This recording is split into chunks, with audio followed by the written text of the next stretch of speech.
help me. Life is just a dream. You promised me, Oswald. I know that. I deserve a better life. I'm working on it.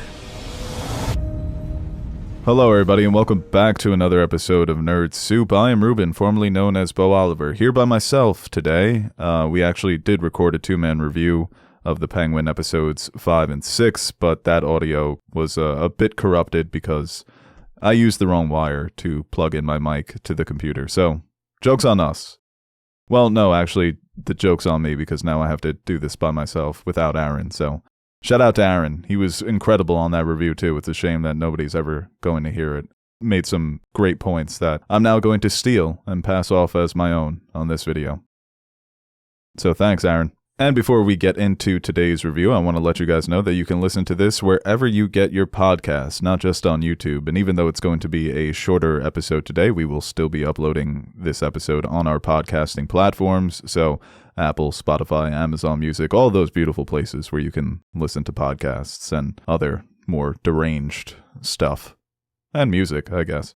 And also, if you're craving more Nerd Soup, you can visit our Patreon page for a few extra podcasts a month. A $2 pledge gets you 3 extras, and $5 gets you 5. We're doing some group podcasts on our Patreon. We're doing solo pods.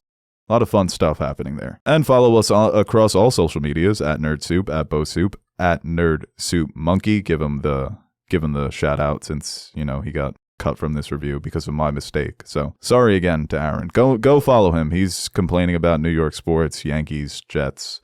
Not so much the Knicks because they look good.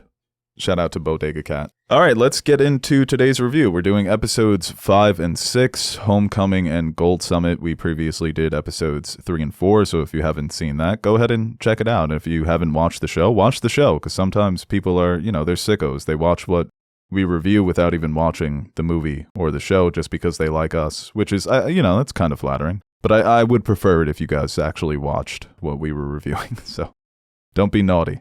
And I'm just going to pretend Aaron's here at first, so I feel a bit more comfortable, as if I'm giving my thoughts, and then I get to pause and hear his thoughts. So, Aaron, I'll go ahead and start it with episodes 5 and 6. 2 really strong episodes. This show is doing a great job building momentum towards a finale that we just know is going to be explosive, with these two forces, Sophia Falcone and our main character, Oz Cobb. And in episode 5, we see him on the run after the events of episode 4, that the daring move by Vic to save his boss, and now they have Sophia and Sal gunning for them.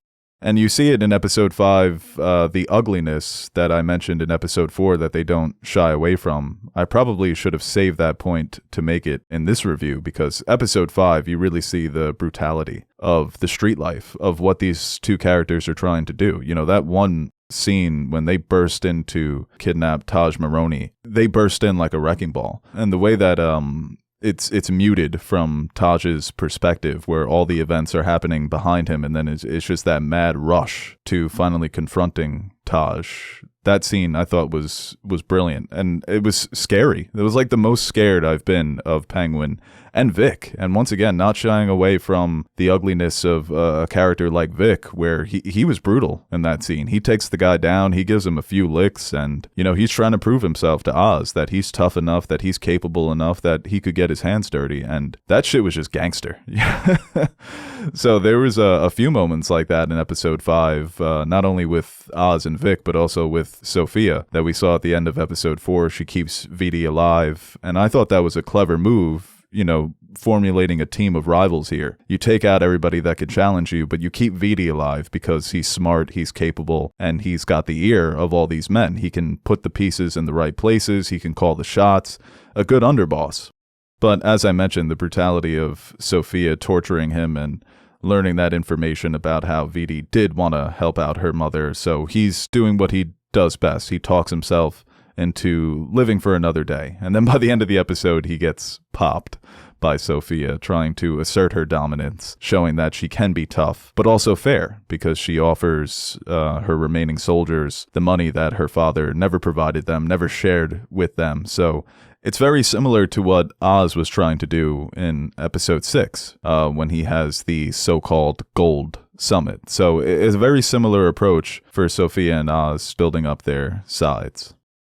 And then episode 6, to me, I want to say it was the best episode of the season so far, but I keep saying that after every episode, and that's a testament to the season. Every episode has gotten better than the last, but I thought that was brilliant. It ends on a great cliffhanger, an iconic Batman weapon, Sophia entering with the crowbar, crashing this incredibly sweet and tender moment between Vic and Frances, who have developed such a heartfelt relationship, with Frances sort of losing her mind, suffering from dementia, and confusing Vic with a younger Oz, because she sees that innocence that Vic still has, that sweetness, that tenderness of being a son, being a caring son, and she sees Oz as her late husband. He's this grizzled street veteran who has lost a lot of his innocence and humanity because of the circumstances of his life.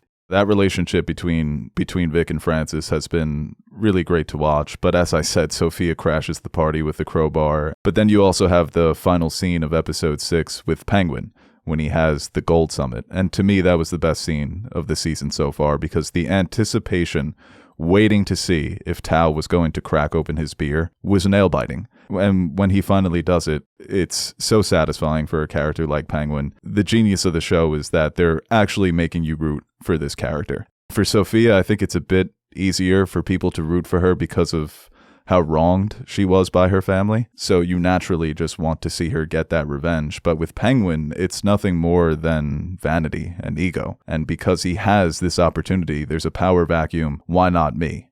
And he's got this chip on his shoulder. And when he gives that speech to Tao after, he questions Penguin's integrity, I love that moment, because it's like, yeah, no, I killed Alberto and I've betrayed the Maronis and the Falcones, but why the fuck do you guys care? These people would do the same to me if they had that opportunity. This is the game that we play. I'm trying to establish a legacy. I'm trying to establish my own family. That's how everybody gets to the top in the criminal underworld. So he does a good job convincing them. So yeah, I thought that scene in particular was probably the best that Colin Farrell has been as this character.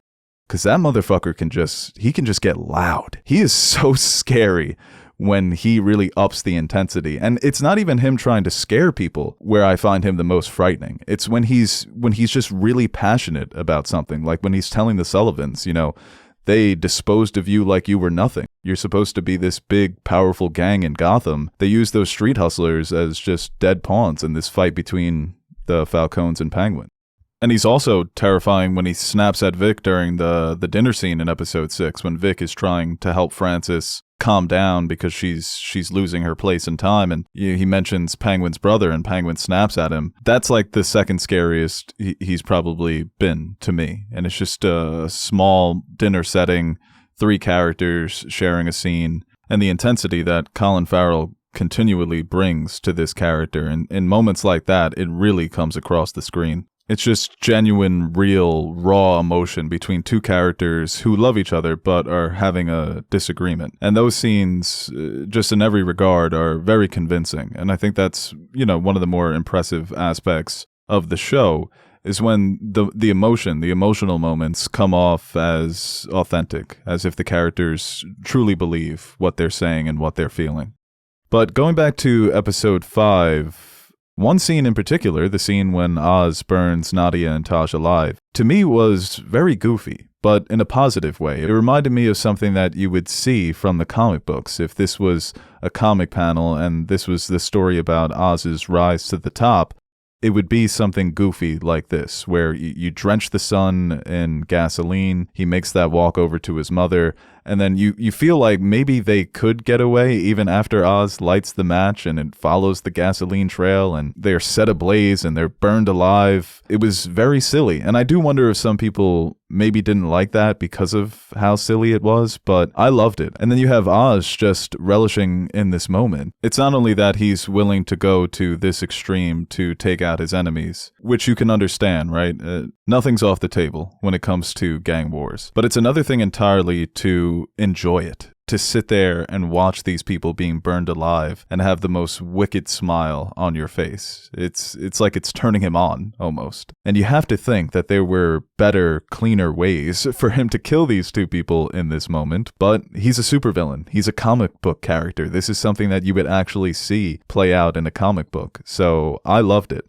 And as I said, the pure delight, the jubilation of this moment for Oz is hysterical. And this is probably the ugliest moment we've seen yet of the Penguin. And even though there are moments where we see his humanity, that he does care about his mother, he cares about Vic, he cares about the people in his neighborhood, especially the people of Crown Point where he grew up and managed to make it out. But there's an inherent darkness to that character that comes out in ways that are very disturbing and unsettling at times. And even though these are characters that no one outside of Sal Maroni is going to be crying for them, it's hard to make you feel bad for characters like that. But when you see the Penguin looking so evil and diabolical and mustache twirly in that moment, you're like, God damn, I don't know if they deserve this. This is going a little bit too far.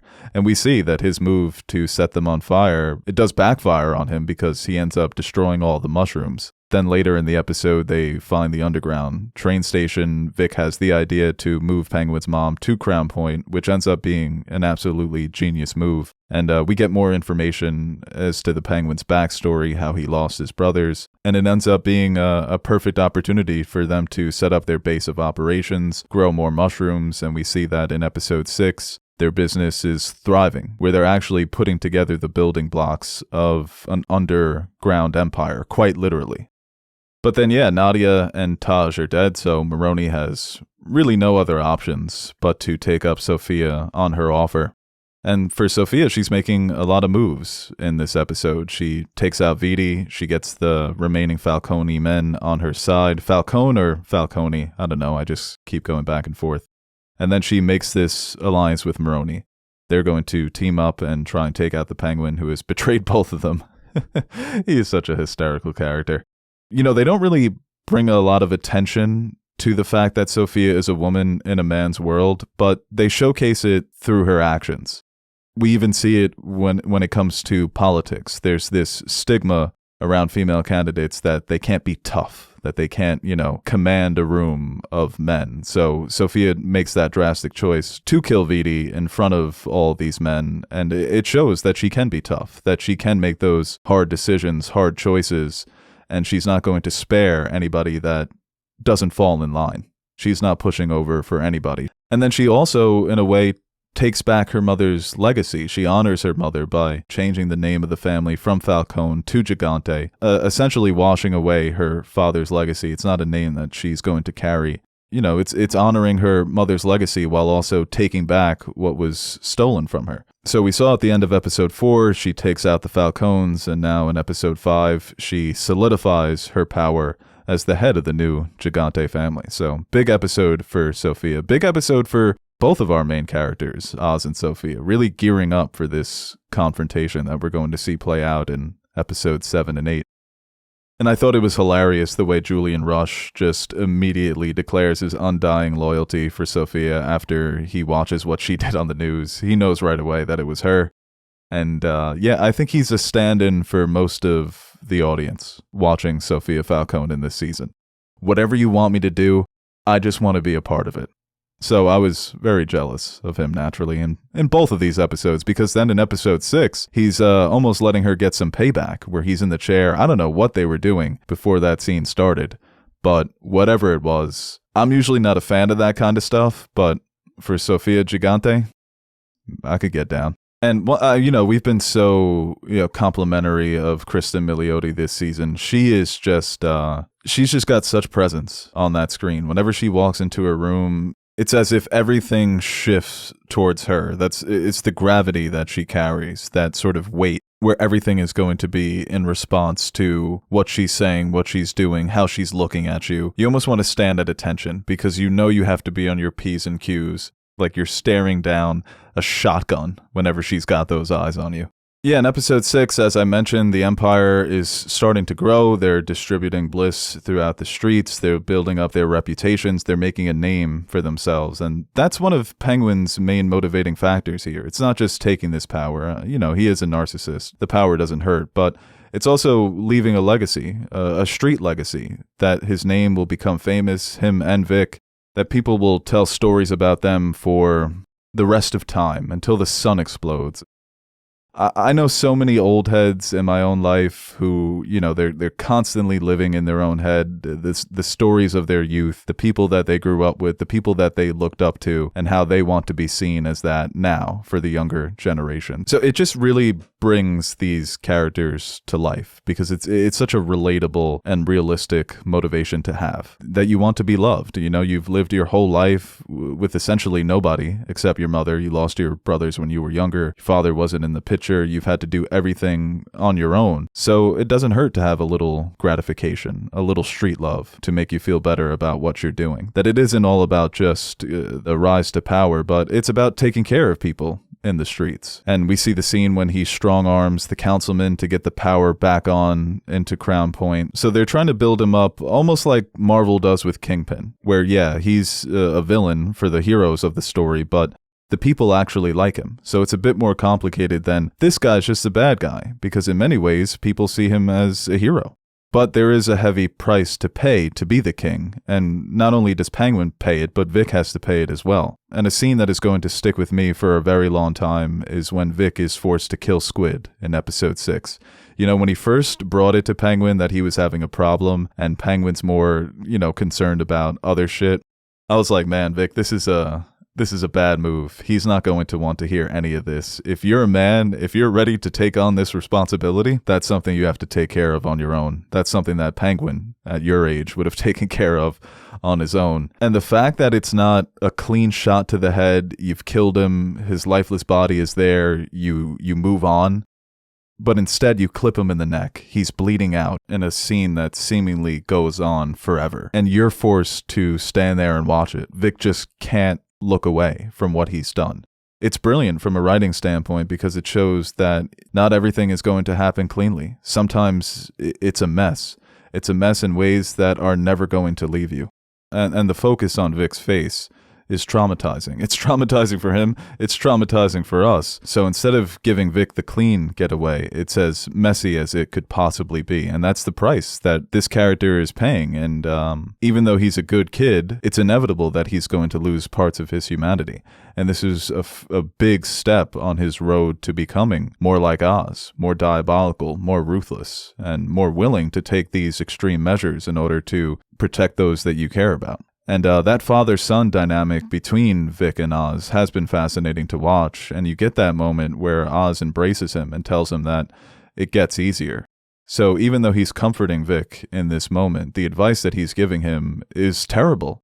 He's essentially proud of him for doing this. Eventually, he's going to become numb to it. So even though it is a moment of vulnerability for the two of them, he's leading him down a path of becoming a cold-hearted killer and a gangster. So the relationship ultimately is tragic. Even in episode 5, where we see what Vic is willing to do when they bust into Taj's place, and now in episode 6, crossing over to a place that's impossible to return from, taking somebody's life. So yeah, with everything with Vic's character for these 6 episodes has been really strong, and the way that they're developing him to have a very rude awakening, possibly in episode 7, if he does lose his life to Sophia, it would just be an absolutely tragic arc for this character. And God, I hope he doesn't lose his life. And we see that Sophia is able to find out where the Penguin is hiding because of her conversation with Eve, which ended up being a great scene between those two characters, learning more about Eve and the relationship that she has with Oz. And this scene ended up being very tense between these two characters.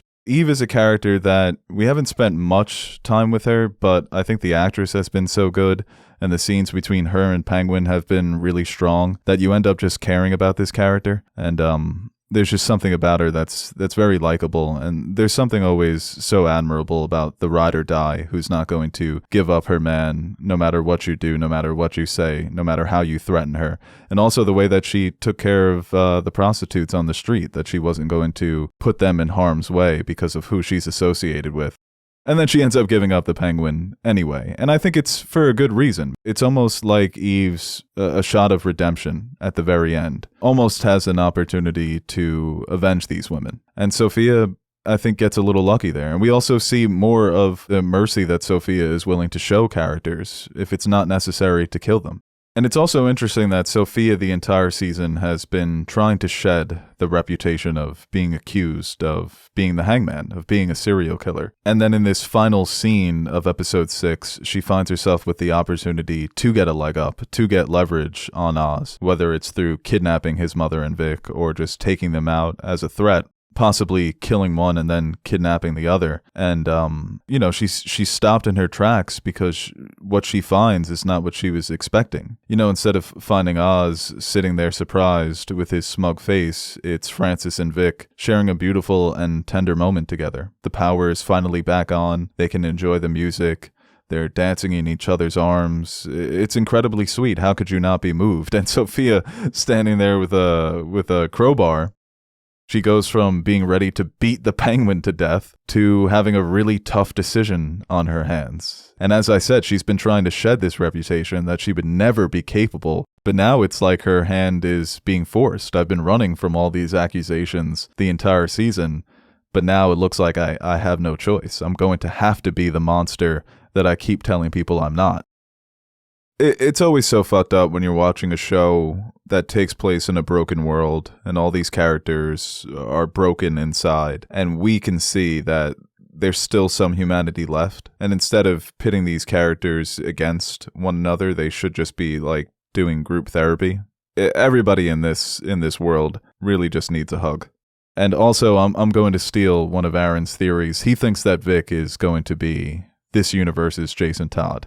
He said it on the review that will never see the light of day, so shout out to Aaron. But, he mentions in the very first episode that when Vic is trying to steal the tires from Penguin's car, that's a reference to Jason Todd trying to steal the rims off of the Batmobile. And then, as many Batman fans know, Jason Todd is beaten to near death with a crowbar by the Joker. So Sophia Falcone, not quite the Joker, although she does have some kind of Joker tendency. She could play a good Joker, Kristen Milioti, but she's got the crowbar. We have Vic, who is the Robin to Penguin's Batman in this scenario. I think that would be because I do think that this season eventually ends up with Penguin at the top. The next episode is called Top Hat, which I can't wait to see him in that comic book getup. What's the price going to be? If he loses his mom, yeah, that's sad, but she's an older woman. She's near the end of her life, and she's dealing with dementia. Vic is, Vic's a kid. He's a teenager, essentially. He's got his whole life in front of him. So if that's what he's going to lose, and then maybe with Vic gone out of the picture, that's the last bit of humanity that Penguin had left, where without Vic there to sort of ground him in this father-son fucked up relationship, he becomes even more ruthless and brutal with the way that he runs his criminal enterprise. Because even now, when you see him in the beginning and he's got the suit, he's got the getup, he's barking commands, he's giving orders, there's a pep in his step. There's a twinkle in his eye that things are finally looking up. He's optimistic about the future, that he's actually going to win this war and crown himself king. So I think if Vic is out of the picture, he becomes way less of a righteous underworld kingpin and more of a brutal underworld tyrant. But going to the Gold Summit in episode 6, my favorite scene of the season so far. Like I said, the whole setup of it with Penguin going on top of the truck, so he's elevated above the rest of them, handing out the beers as a gesture, and then he's elevated to give his pitch, to give his speech, talking about how the Maronis, the Falcones, they've never cared about the people that were under them. I just thought that it was the best that Colin Farrell has been as this character. The scene itself was written perfectly. It was very convincing. And the Penguin is a character that you look at him and it's so easy to see through the bullshit. You understand why nobody trusts him, why everybody sort of despises him. So it needs to be done in a very convincing way that people would put aside their differences in order to follow him. Because when you see him in episodes 1 and 2, you're like, there's no way that this guy is ever going to be respected enough to sit at the top of this pyramid. But after a scene like this, I'm totally convinced they would put all their chips in the center of the table to bet on this guy as their new number one. So the whole season has really been not only the making of a supervillain, but the making of a kingpin. That somebody who seemingly has had the entire deck stacked against him could overcome that and gain that respect, gain that notoriety to be the big boss. Yeah, and that anticipation of waiting for Tao to crack open his beer, I thought that speech that Penguin gives when he sits down and he talks about, yeah, you know, I've done some fucked up things, but it is what it is. I'm from Crown Point. I hustle, baby. And everybody there listening to that speech can find that relatable. In that moment, Oz acquires the one thing that he hasn't really had up until this point. He has a reputation, he is feared, but he was never respected. And I think in this moment, everybody there listening to him just lay everything bare for them to judge. At the very least, it's respectable. So they might not ever trust him fully, but they respect him now. Where Penguin finally has the necessary resources and manpower behind him to actually win this war. So that was just an incredible scene. And there are so many great little moments throughout these episodes that really bring the characters to life. A moment that I found very funny when Sal and Sophia are looking through Penguin's apartment and he turns on the fireplace and you hear the Spanish guitar. He is just such a cheeseball, such a corny romantic, but it really adds to his character. You know, it adds to the perception that he wants people to have of him, that he's a smooth-talking ladies' man. It's hysterical.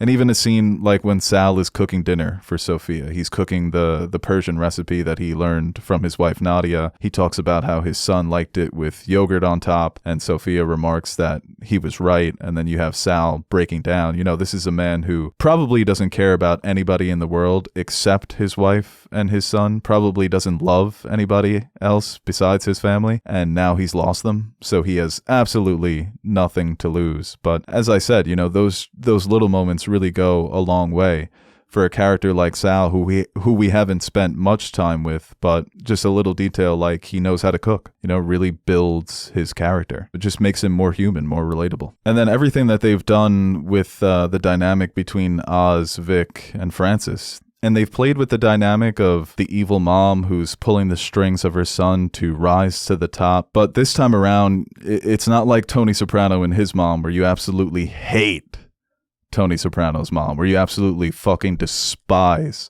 Tony Soprano's mom. But you kind of like Penguin's mom, and you want the Penguin to make her happy.